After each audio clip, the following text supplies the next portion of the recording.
ರಾಮಧಾನ್ಯ ಅಂತ ಕರೀತಾರೆ ರಾಗಿಯನ್ನ. ಕರ್ನಾಟಕದಲ್ಲಿ ರಾಗಿ ಎಷ್ಟು ಪ್ರಖ್ಯಾತವಾಗಿದೆ ಅಂದರೆ, ಮೂಲತಃ ರಾಗಿ ಕರ್ನಾಟಕದ ಬೆಳೆ ಅಂತ ತುಂಬಾ ಜನ ಅಂದ್ಕೊಂಡಿದ್ದಾರೆ. ರಾಗಿಗೆ 4000 ವರ್ಷಗಳ ಇತಿಹಾಸ ಇದೆ. ಇದು ಕರ್ನಾಟಕದ ಬೆಳೆ ಅಲ್ಲ, ಮೂಲ ಇಥಿಯೋಪಿಯಾದ ಬೆಳೆ. ಹೇಗೋ ಕರ್ನಾಟಕವನ್ನು ತಲುಪಿದೆ. ಕನ್ನಡಿಗರ ಮೆಚ್ಚಿನ ಖಾದ್ಯವಾಗಿದೆ. ಈಗಂತೂ ಕನ್ನಡಿಗರದ್ದೇ ರಾಗಿ.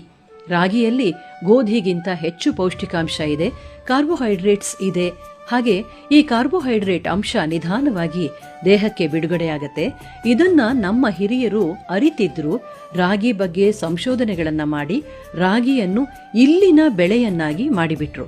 ಭಾರತದ ಮುಕ್ಕಾಲು ವಾಸಿ ರಾಗಿ ಬೆಳೆಯನ್ನ ಕರ್ನಾಟಕದಲ್ಲಿ ಬೆಳಿತೀವಿ, ತಮಿಳುನಾಡಿನಲ್ಲಿ ಕೂಡ ಬೆಳೀತಾರೆ. ರಾಗಿ ಬಳಕೆಯಲ್ಲಿ ಕರ್ನಾಟಕವೇ ಮುಂದು, ಸಂಶೋಧನೆಯಲ್ಲೂ ಕೂಡ ಕರ್ನಾಟಕವೇ ಮುಂದು. ವಿ ಅಯ್ಯಂಗಾರ್ ಅನ್ನುವವರು 1913ರಲ್ಲೇ ರಾಗಿಯ ಅಧ್ಯಯನ ಮಾಡಿ ವಿವಿಧ ತಳಿಗಳನ್ನು ಪರಿಚಯಿಸಿದರು. ಕರ್ನಾಟಕದಲ್ಲಿ ರಾಗಿ ತಳಿಗಳ ಕ್ರಾಂತಿ ಮಾಡಿದವರು ಡಾಕ್ಟರ್ CH ಲಕ್ಷ್ಮಣಯ್ಯ ಅವರು, ಮೈಸೂರಿನ ಹಾರೋಹಳ್ಳಿಯವರು. ಬೇರೆ ಬೇರೆ ತಳಿಗಳ ಸಂಶೋಧನೆ ಮಾಡಿದ್ರು. ಅವರನ್ನ ರಾಗಿ ಬ್ರಹ್ಮ ಅಂತಾನೆ ಕರೀತಾರೆ. ಅರುಣ, ಉದಯ, ಪೂರ್ಣ, ಕಾವೇರಿ, ಶಕ್ತಿ ಇವೆಲ್ಲ ನಮ್ಮ ರಾಗಿ ತಳಿಗಳು. ಇಂಡೋಫ್ ರಾಗಿ ತಳಿ ದಕ್ಷಿಣ ಆಫ್ರಿಕಾ ಮತ್ತು ಏಷ್ಯಾದ ಸಮ್ಮಿಲನ.